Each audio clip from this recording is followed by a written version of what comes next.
How old are you? Don't you have any children yet? How much do you earn? It's very common for us to get thoughtless questions that leave us frozen, not knowing what to say. And we want to answer that person, to cut off the subject, but do it all in an elegant and polite way. So in this video, you'll understand how to do that and much more.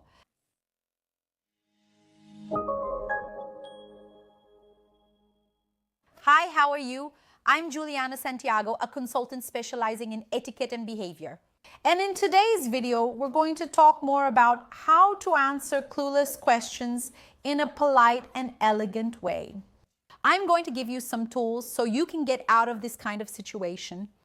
Respond in a polite and firm way, but also in a way that makes you feel good about the answer you give to the other person. Many times we have to respond, but also in a way that we feel that we weren't rude, that we were polite, that we were cordial with the person, but also that the subject is closed and we were able to set a boundary with the other person, right? Without letting the other person cross the boundary of intimacy and put us in extremely delicate situations. So since you asked a lot, I'm going to explain to you how to do this in an elegant way. First, evaluate if it's worth answering the question. Not every question needs an answer, so you can think about whether it's worth responding to that question. For example, if Juliana asks, "How much does your husband make?" I can respond like this. I'll leave that one to your imagination. Whenever you want to get out of a situation, bringing some humor into your response is also a very safe way to go. So you don't always have to answer every question, okay? Always remember that. So every time someone asks you a question, the person doesn't always need to get an answer. You can laugh, say, "Curious, huh?" and then drop the topic. Got it?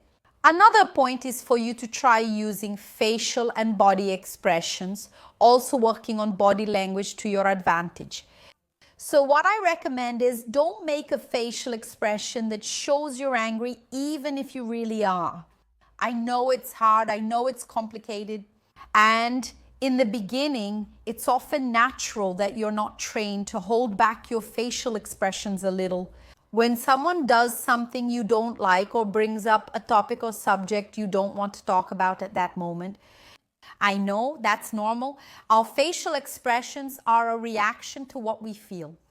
But over time, if you start working on this within yourself, you begin to master your facial expressions and the reaction of your nonverbal language. So, a smile, even if it's a smile you're holding back to avoid arguing with someone, is a very assertive approach. So always try to work on positive nonverbal communication. Look at the person, smile. Try to keep your expressions calm and light without changing your facial expression too much, because this will make the response you choose to give to the other person, even if it might seem like you're shutting down that topic or subject you don't want to talk about. If it comes with a positive facial expression, a positive nonverbal expression, it all becomes softer. For example, if someone asks me, "No, Juliana, don't you want to have another child? 2 is too few. Why not have another?" Then I say, "Look, I'm living in the present and I'm loving it. I'm loving living in the now." So like when I put on this positive expression, the eye contact, the smile, this brings a lighter communication and a more subtle communication, even with that touch of humor I mentioned earlier. See how it's very different when I speak like this. "Oh, we're living like this now. I'm living like this right now, and tomorrow I don't know if I'll have another child or not." See how it's a completely different nonverbal communication. Even my tone of voice changes. So all of this will influence how well you do. And your answer, even if it's a response that ends the subject or cuts it off, won't be seen as rude. Now, if you think the person is insisting too much, always bringing up inappropriate topics, or has already asked you inappropriate questions more than once, and this makes you extremely uncomfortable. Giving a diplomatic answer and changing the subject can work well. The person will realize that you don't want to talk about that topic. She'll notice that you changed the subject, and deep down, she'll feel that she was the one who made a mistake. So for example, if someone asks me, Juliana, don't you plan on having children? For instance, if I didn't have any kids, I have 2 daughters in case you didn't know, but let's suppose I didn't have any children. Then the person asks, Juliana, aren't you planning to have kids? So that's kind of a personal topic, but I'm not really in the mood to talk about it. But tell me, how was your trip? How is your mom doing? So like when I bring up another topic for the person, I bring up another conversation hook, the person realizes, oh, I messed up. I ended up saying something that wasn't interesting, something that wasn't valid for that person. So she probably won't bring up the subject with you next time, okay? But I know that this kind of comment really depends on each person's personality. Now, if you think that, for example, you can give an answer like, oh, that's a very delicate subject, and bringing up a hook is something that can make you show that you're annoyed.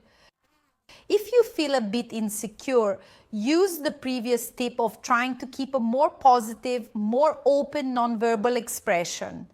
Because then, whenever you respond, even when ending the topic or saying it's something personal, people won't think you're being rude. For example, I'll repeat, someone asked me, Juliana, don't you plan on having children? You don't have kids yet and don't plan to, right? Oh, girl, wow, let's change the subject. That's kind of a personal topic. Tell me, how was your trip? I want to know, let's talk about other things. So I already changed the subject using a positive nonverbal expression and a vibrant tone of voice. That also helps me bring a more positive communication to my conversation, and I can get out of it in an elegant way too. Responding in a generic way, assertively but more generally, is also an excellent approach. Many times we have a certain personality, or depending on the question, we also feel the need to answer.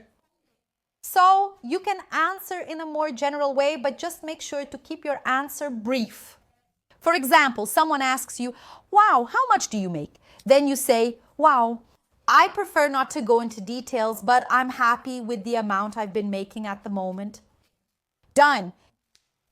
So I think that's a good approach and it works really well. So you answer the person, but in a more general way. You don't keep dragging out the subject. You don't talk too much about your work. Humor, as I mentioned earlier, is an excellent approach. But before I ended up talking more about humor, in the way you speak, in your intonation, in the way you set the tone of that conversation, the person raises a delicate topic and you reply with some humor. That's an interesting approach, right? You give an answer, but with a more humorous tone, which makes it lighter. But you can also give an answer with humor to the person. For example, someone might ask you, wow, you still haven't gotten married yet? You could say, wow, I'm not married yet. And look, there's a huge line. That's waiting here for me to interview. But I'm still doing the interviews. Don't worry. When I choose someone, I'll let you know. End of discussion. So you can not only use a more humorous tone of voice, put a smile on your face, and try to communicate in a more humorous way, but also give a humorous response. That can also be a good way. And if you like content where you learn in an easy, didactic, and humorous way too, subscribe to the channel for more content like this. Also, comment here about which videos you would like to see on the channel. This topic was suggested by you, so comment what you'd like to see on the channel, etiquette and protocol. Follow me on social media too. I would love to have you there. Another piece of advice I wanted to give you is that I think you have the right not to answer. And still, speaking about ways to respond, we need to point out here that you have the right not to answer. So when someone asks you a question, it might be something that hurts you, that makes you feel bad. I think it's important for the other person to understand that they crossed a line, that you don't want to talk about that subject. So you can emphasize, even through your nonverbal communication, that this is a topic you don't want to talk about at that moment. So the person insists, wow, why don't you have children? But you've been trying to get pregnant for a long time. You can't have children. And does that make you very sad? So you can say, look, I don't want to talk about this, period. And then the person will realize that they crossed a line and probably won't do that to you again. And it's funny at this point that if the person realizes they made a mistake, they'll say something like, oh, I'm sorry, and everything. Then you say, no, it's all right. Then you can transition to another topic using the tips I've mentioned in this video. Now, to tie all this together using responses, having ready-made answers helps you a lot.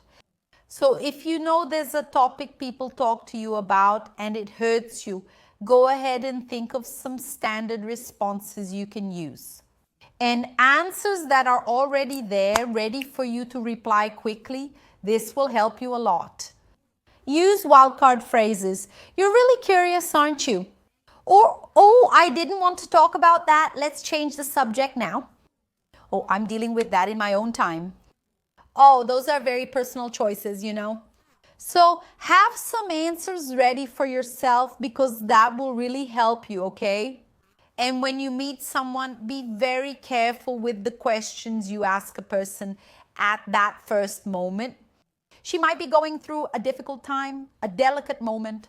And many times we end up crossing the boundaries of intimacy, of friendship with someone, or even the boundaries of our relationship with that person without even realizing it.